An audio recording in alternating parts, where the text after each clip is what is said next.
हाय दोस्तों, स्वागत है आपका इस YouTube channel PM study centre में। तो जैसा कि आपको पता होगा कि एयरफोर्स नॉन कॉम्बिडेंट इनटेक 1 2027 का फॉर्म फिलअप होना शुरू हो चुका है। तो आज की इस वीडियो में हम जानेंगे कि एयरफोर्स नॉन कॉम्बिडेंट का फॉर्म कैसे भरें, कौन कौन सी स्ट्रीम के लिए भर्तियां निकाली गई है, लास्ट डेट क्या रहने वाला है, एज क्या होने वाला है, एज लिमिट क्या रहने वाला है, फोटोग्राफ आपको कैसा लगाना है और क्वालिफिकेशन क्या है, हाइट क्या है, और यहाँ पर कौन कौन से डॉक्यूमेंट लगाने हैं, डाक टिकट आपको कितने रुपए का लगाना है, और आपको ये भी बताने वाला हूँ कि लिफाफा आप किस प्रकार भरें और कैसे आप डाक टिकट लगाएं और कहाँ का आप फॉर्म भरें कि आपका एडमिट कार्ड जरूर आए और आप इस भर्ती प्रक्रिया को आसानी से अटेम्प्ट कर सकें और अपना अच्छा से अच्छा प्रदर्शन कर सकें। तो चलिए वीडियो को शुरू करते हैं और आपको एक एक बात इसमें बताता हूँ। जैसा कि हर साल आप फॉर्म भरेंगे तो आपका एडमिट कार्ड आएगा ही आएगा। मैंने भी फॉर्म भरा था और मेरा भी एडमिट कार्ड आया है और इस बार भी जरूर आएगा। तो आप भी मेरे द्वारा बताए गए इन स्टेपों को फॉलो करें ताकि आपका भी एडमिट कार्ड जरूर आए। तो देखिए, यहाँ पर एयरफोर्स नॉन कॉम्बिडेंट साल में 2 बार भर्तियां निकालता है। ये ऑफलाइन ऑफलाइन वैकेंसी होती है जो कि साल में दो दो बार निकाली जाती है और 2 स्ट्रीम के लिए यहाँ पर निकाली जाती है। पहला जो है आपका हॉस्पिटैलिटी और दूसरा हाउसकीपिंग।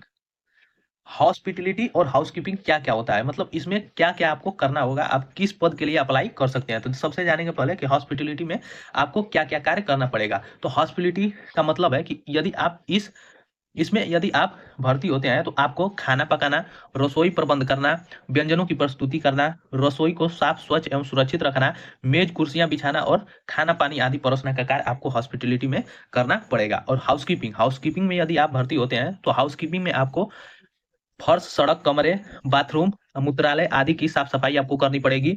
झाड़ू बनाने का काम करना पड़ेगा, घास खरपतवार काटना पड़ेगा, जमीन समतल करने का कार्य भी करना पड़ेगा, गड्ढे खोदना का काम, बगीचे में पानी देना, बर्तन और कपड़ा धोना और पानी भरने के अलावा आपसे और भी अतिरिक्त कार्य करवाया जा सकता है। ये हाउसकीपिंग का कार्य है। तो अब देखिए, इसका लास्ट डेट जो है वो 17 अगस्त 2026 को है। तो आप यदि किसी भी हेडक्वार्टर या एयरफोर्स स्टेशन का आप फॉर्म भरेंगे, जैसे बहुत से हेडक्वार्टर हैं, जैसे दिल्ली, बेंगलुरु, चेन्नई, ये सब हो गया, जैसे लखनऊ, कानपुर, बरेली, प्रयागराज, इलाहाबाद, बनारस, ये सब बहुत से बीटा, ये सब एयरफोर्स स्टेशन और हेडक्वार्टर है। आप जहाँ का भी फॉर्म फिलअप करना चाहेंगे वहाँ का आप कर सकते हैं, लेकिन आप नज़दीकी एयरफोर्स स्टेशन या हेडक्वार्टर का ही आप फॉर्म अप्लाई करें ताकि आपका एडमिट कार्ड आ सके और आप वहाँ पर आसानी से पहुँचकर अपना पेपर दे सकें। और लास्ट डेट 17 अगस्त 2026 को ही होने वाला है। तो आप इस डेट से पहले ही अपना फॉर्म भर दें ताकि 17 अगस्त से पहले ही उस एयरफोर्स स्टेशन या हेडक्वार्टर पर आपका जो फॉर्म है वो पहुंच जाए ताकि वहां से आपका एडमिट कार्ड जल्द ही भेजा जा सके। देखिए, एज जो इसमें रहने वाला है 1 जनवरी 2005 से 1 जुलाई 2009 तक। इसके बीच में यदि आपकी आयु है तो आप इस फॉर्म को अप्लाई कर सकते हैं। 1 जनवरी अगर 2005 को भी आपका जन्म तिथि है, डेट ऑफ बर्थ है, तो आप इसमें फॉर्म अप्लाई कर सकते हैं। एज लिमिट जो रहने वाला है वो अधिकतम 21 वर्ष रहने वाला है। फोटोग्राफ की बात किया जाए तो एयरफोर्स में फोटोग्राफ आपको अपने सीने पर स्लेट लेते हुए आपका नाम और डेट ऑफ बर्थ और जिस तारीख को आप फोटो खिंचवा रहे हैं वो डेट वहाँ पर सबमिट होना चाहिए। ऐसा ही फोटोग्राफ एयरफोर्स में लगता है। क्वालिफिकेशन यहाँ पर अधिकतम 10th पास है और हाइट जो है वो 152 सेंटीमीटर है। अब चलिए आइए जान लेते हैं कि क्या क्या इसमें डॉक्यूमेंट्स लगेंगे। तो देखिए, डॉक्यूमेंट्स में आपको यहाँ पर पहला आधार कार्ड लगाना है। दूसरा, यदि आप हाई स्कूल पास हैं, क्योंकि हाई स्कूल पास पर ये भर्ती प्रक्रिया है तो आपको हाई स्कूल पास होना जरूरी है। हाई स्कूल का मार्कशीट लगाना है। इंटरमीडिएट का भी मार्कशीट आप लगाएंगे यदि आप इंटरमीडिएट पास हैं तो, अन्यथा नहीं पास है तो आप इसकी लगाने की कोई आवश्यकता नहीं है क्योंकि भर्ती 10th पास पर ही है। अब अगला है आपका डोमिसाइल सर्टिफिकेट लगाना है और यहाँ पर कास्ट सर्टिफिकेट, और लास्ट में आपका कैरेक्टर सर्टिफिकेट लगाना है। आपको कॉलेज या स्कूल वाला आपका यहाँ पर कैरेक्टर सर्टिफिकेट लगाना है। जिस स्कूल से आप अपना 10th पास किए हैं उसी स्कूल का आप यहाँ पर कैरेक्टर सर्टिफिकेट लगाएंगे। अब अगला है यहाँ पर नोट में कि मात्र 10 रुपए का आपको डाक टिकट लगाना है। देखिए, जब भी आप यहाँ पर फॉर्म भरेंगे और भेजेंगे तो आप यहाँ पर 10 रुपए का डाक टिकट लगाएंगे, क्योंकि यहाँ पर जो नोटिफिकेशन में बोला जा चुका है कि आपको 10 रुपए का ही डाक टिकट लगाना है, तो आप 10 रुपए का ही डाक टिकट लगाएंगे। आपके 10 रुपए का आप एक डाक टिकट लगा सकते हैं, या दो वाला 5 डाक टिकट लगा सकते हैं, या 5 वाला 2 डाक टिकट लगा सकते हैं, या 10 वाला 1 डाक टिकट लगा सकते हैं। आपके जो भी पोस्ट ऑफिस में डाक टिकट होगा वो आप लगाएंगे, लेकिन 10 रुपए होना चाहिए जोड़कर कि 10 रुपए का आपका डाक टिकट लगाना ही लगाना है, तभी आपका एडमिट कार्ड आएगा। यदि उससे 10 रुपए से कम है तो आपका एडमिट कार्ड नहीं आएगा। और आपको सिंपल साधारण पोस्ट करना है। स्पीड पोस्ट या रजिस्ट्री के रजिस्ट्री आपको नहीं करवाना है, क्योंकि आप यदि स्पीड पोस्ट और रजिस्ट्री करेंगे तो आपका एडमिट कार्ड आएगा ही नहीं, केवल साधारण पोस्ट करना है। चलिए आइए जानते हैं कि फॉर्म कैसे भरेंगे ताकि आपका एडमिट कार्ड जरूर आए। देखिए, आपको विधिवत यहाँ पर जिस प्रकार आपको कहा गया है उसी प्रकार ही आपको फॉर्म फिलअप करना है। और फॉर्म फिलअप करते समय आपको विशेष बातों का ध्यान रखना है, क्योंकि यहाँ पर फिल्ड करना है एप्लीकेशन फॉर्म को, तो यहाँ पर लिखा गया है कि कैपिटल लेटर में ही फिल करना है। आपको सभी यहाँ पर बड़े अक्षरों में ही फॉर्म को भरना है। चलिए, यहाँ पर सबसे पहले जानेंगे कि फोटोग्राफ कैसा लगेगा। तो देखिए, फोटोग्राफ आपका इस प्रकार होना चाहिए, कलर फोटोग्राफ, और आपका यहाँ पर नाम, डेट ऑफ बर्थ और डेट ऑफ फोटो लिखा होना चाहिए, और इस प्रकार आपका भी बैकग्राउंड होना चाहिए, तभी आपका एडमिट कार्ड आएगा। और इस पर आप जब फॉर्म फिलअप करेंगे तो यहाँ पर इस प्रकार आप सिग्नेचर भी मारेंगे फोटो पर होते हुए। और जिस भी आप स्ट्रीम के लिए अप्लाई कर रहे हैं तो यहाँ पर उसका नाम लिखेंगे, हॉस्पिटलिटी या हाउसकीपिंग, आपका यहाँ पर नाम लिखा गया है, कहा गया है नेम ऑफ एप्लीकेंट, उम्मीदवार का नाम, तो यहाँ पर जो भी नाम है आपका भरना होगा। आधार कार्ड नंबर भरेंगे, और जो यहाँ पर जम्मू कश्मीर, आसाम और मेघालय के बच्चे हैं वो भी अपना आधार सबमिट करेंगे। चलिए, अगला है फादर नेम, आपका पिताजी का नाम यहाँ पर भरना है। फादर प्रिफरेशन भरना है, क्या कार्य करते हैं, तो आप यहाँ पर फार्मर है तो फार्मर भरेंगे, एक सर्विसमैन है तो एक सर्विसमैन, या सर्विसमैन है तो सर्विसमैन। अब चलिए, मदर का नाम यहाँ पर भरना है, अपने डेट ऑफ बर्थ भरना है, और आप कितने दिन और महीने और कितने साल के हो गए वो भी इसमें सबमिट करना है। नेशनलिटी में आपको इंडियन भरना है, या मैट्रिकुलेशन स्टेटस आपको अनमैरिड यहाँ पर अनमैरिड आपको फिल करना है, क्योंकि मैरिड यदि आप फिल कर देंगे तो आपका एडमिट कार्ड आएगा ही नहीं, क्योंकि मैरिड के लिए है नहीं है। ये अग्निवीर है तो अग्निवीर में वही व्यक्ति जा सकता है जो कि अनमैरिड है। चलिए, यहाँ पर बॉडी टाइटू की बात की गई है तो यहाँ पर नो आपको टिक करना है। चलिए, एड्रेस ऑफ करस्पोंडेंस, और यहाँ पर लिखा गया है 7वां और 8वां, देख लीजिए, with pin code and post office. यहाँ पर परमानेंट एड्रेस, देखिए करस्पोंडेंस और परमानेंट में क्या अंतर होता है। देखिए, करस्पोंडेंस एड्रेस उस एड्रेस को कहेंगे यदि आप अपने घर से दूर रहकर कहीं पर पढ़ाई करते हैं, रहते हैं, या सर्विस करते हैं, नौकरी की तैयारी करते हैं, तो आप यदि वहीं पर अपना एडमिट कार्ड मंगाना चाहते हैं तो वो करस्पोंडेंस एड्रेस होगा आपका, जहां पर आप अभी वर्तमान में रह रहे हैं। लेकिन परमानेंट एड्रेस उसे कहेंगे जहां आप जन्म लिए हैं, जहां आपका अस्थाई घर है, आपके माता पिता दादा दादी वहीं के निवासी हैं, वो आपका परमानेंट एड्रेस होगा। तो आप यदि अपने अस्थाई घर पर ही रह रहे हैं तो दोनों में आप सेम डालेंगे अपना एड्रेस, अन्यथा आप जहाँ रहकर तैयारी कर रहे हैं वहीं पर अपना एडमिट कार्ड मंगाना चाहते हैं तो आप वहीं का एड्रेस डालिए। तो यहाँ पर आपको विलेज लिखना है, पोस्ट ऑफिस, थाना, पिन कोड और डिस्ट्रिक्ट, और ईमेल आईडी और मोबाइल नंबर, दोनों में वही भरकर आगे बढ़ना है।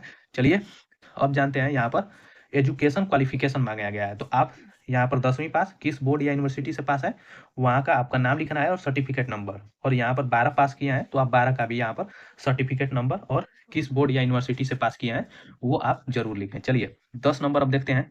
तो 10 नंबर यहाँ पर कहा गया है कि language you can read and right, मतलब उस भाषा का चयन कीजिए जिसमें आप लिख और पढ़ सकते हैं। तो पहला आपको हिंदी, अगर इंग्लिश में भी आप लिख सकते हैं, पढ़ सकते हैं, तो आप इंग्लिश भी चूज कीजिए। डिटेल आप पार्ट सर्विस, मतलब आप इससे पहले सर्विस कर चुके हैं तो उसको आपको यहाँ पर डिटेल देना है, यदि नहीं किया है तो नो। प्रेजेंट ऑक्यूपेशन, मतलब वर्तमान में आप क्या कर रहे हैं, तो स्टडी या एजुकेशन आप डाल सकते हैं, अन्यथा कुछ नहीं कर रहे हैं तो नो लिखिए।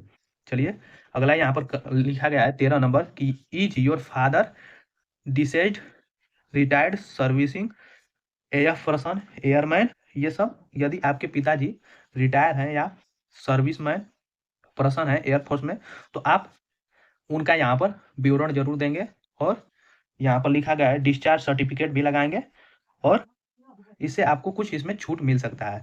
चौथा है कि यदि आप जिस भी स्ट्रीम के लिए अप्लाई कर रहे हैं यदि उसका आपको पास नॉलेज है तो उसका यहाँ पर अटैच सर्टिफिकेट लगाइए।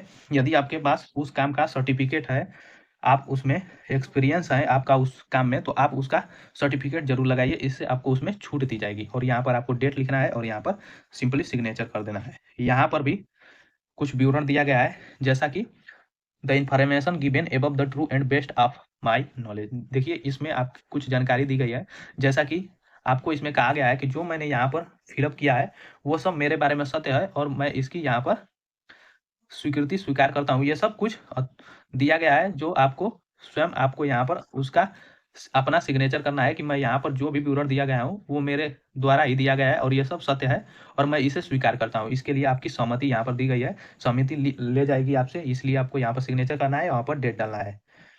अब देखिए, अगला है यहाँ पर कि detail of certificate attached, to be filled by applicant, मतलब उम्मीदवार द्वारा यहाँ पर सब फिल करना चाहिए। देखिए ए में कहा गया है कि certificate of date of birth X pass certificate, मतलब यहाँ पर 10th पास सर्टिफिकेट, मतलब आपको जो आप यहाँ पर फॉर्म में डेट ऑफ बर्थ भरे हैं वो 10 पास के सर्टिफिकेट के अनुसार ही है, तो आप यहाँ पर यस करेंगे। सर्टिफिकेट ऑफ एक्सपीरियंस, आपके पास कोई एक्सपीरियंस सर्टिफिकेट है तो आप यस करेंगे, नहीं है तो नो करेंगे। Character certificate know older than 6 month, आपके पास जो चरित्र प्रमाण पत्र है वो 6 मंथ से पुराना तो नहीं है, इसके लिए आप नो करेंगे, या है तो यस करेंगे। चलिए आगे बढ़ते हैं। तो यहाँ पर रहा अगला, देखिए यहाँ पर दो दिया गया है, एक तो एबव 18 ईयर और एक है यहाँ पर बिलो 18 ईयर। यदि आप 18 वर्ष से अधिक हैं तो ये आप अपने द्वारा ही भरेंगे और यहाँ पर अपना नाम और सिग्नेचर कर आगे बढ़ेंगे। और जबकि यहाँ पर आप 18 वर्ष से कम है तो अपना नाम, अपने पिताजी का नाम और यहाँ पर अपने गार्जियन का सिग्नेचर कराना है, क्योंकि कोई भी भर्ती कहती है कि यदि आप 18 वर्ष या 18 वर्ष से अधिक है तो अपना निर्णय आप खुद ले सकते हैं। यदि आप 18 वर्ष से कम है तो अपने गार्जियन का यहाँ पर सिग्नेचर कराना पड़ेगा, ताकि आपको भर्ती प्रक्रिया में कोई भी दिक्कत हो तो उसका जिम्मेदार भर्ती प्रक्रिया न हो सके। इसमें आपको कोई भी फिलअप नहीं करना है, क्योंकि ये सब ऑफिशियल कार्य के लिए है। अगला हमारा लास्ट पेज रहा एडमिट कार्ड। देखिए यही एडमिट कार्ड आपका आएगा वापस आपके घर, इसी को लेकर आपको जाना है। तो देखिए यहाँ पर भी आप एक ऐसा फोटो लगाएंगे और इस पर सिग्नेचर करेंगे। अब यहाँ पर जो जो दिया गया है उसको आप भरना है। आप जिस भी स्ट्रीम के लिए भर रहे हैं यहाँ पर लिखेंगे, नेम लिखेंगे, अपना आधार कार्ड नंबर लिखेंगे और यहाँ पर अपने पिताजी का नाम, माताजी का नाम, हाउस नंबर लिखेंगे, विलेज लिखेंगे, पुलिस स्टेशन लिखेंगे, पोस्ट ऑफिस लिखेंगे। आप जिस भी स्टेट से हैं वो स्टेट का नाम, डिस्ट्रिक्ट और पिन कोड के साथ लिखेंगे, ताकि आपका एडमिट कार्ड आ जाए। 5वां और 6वां में आपको कुछ नहीं करना है, ये सब ऑफिशियल कार्य के लिए है। और यहाँ पर यदि आपका एडमिट कार्ड आएगा तो यहाँ पर यूनिट स्टैम्प का, जिस भी आप एयरफोर्स स्टेशन या हेडक्वार्टर का आप फॉर्म भरेंगे उस यूनिट का यहाँ पर स्टैम्प और यहाँ पर ऑफिसर का सिग्नेचर कर आपका ये एडमिट कार्ड आएगा। तो आज के इस वीडियो में हम पूरा जान चुके हैं कि किस प्रकार आपको भरना है एप्लीकेशन फॉर्म और किस प्रकार आपको लिफाफा भरना है। देखिए आपको एक लिफाफा, दो इस प्रकार के लिफाफा लेना है जिसमें आपको अपना नाम, पिता का नाम, village, post office, police station, district, state, pin code और मोबाइल नंबर लिखकर आपको भेजना है। ये लिफाफा आपको इस बड़े वाले लिफाफा में आपको डालकर भेजना है, ताकि आपका एडमिट कार्ड आए। इस पर भी आप उसी प्रकार लिखेंगे और यहाँ पर जिस भी आप हेडक्वार्टर या सेंट्रल एयरफोर्स स्टेशन का आप फॉर्म भरेंगे उसका पता यहाँ पर लिखना है, ताकि आपका फॉर्म उस पते पर आसानी से पहुंच जा सके। तो यहाँ पर मैं प्रयागराज का ही अप्लाई किया हूँ, तो यहाँ पर लिखेंगे टू कमांडिंग अफसर HQ central air command unit air force Bamrauli Prayagraj Uttar Pradesh, और इसका ये पिन कोड रहा। आपको यहाँ पर अब 10 रुपये का स्टाम्प लगाकर यहाँ पर अपना पूरा पता भरकर और सिंपली भेज देना है। तो आज की इस वीडियो में बस इतना ही, मिलते हैं नेक्स्ट वीडियो में। और वीडियो पसंद आए तो इसे ज़्यादा से ज़्यादा लाइक, शेयर और चैनल को सब्सक्राइब करना ना भूलें।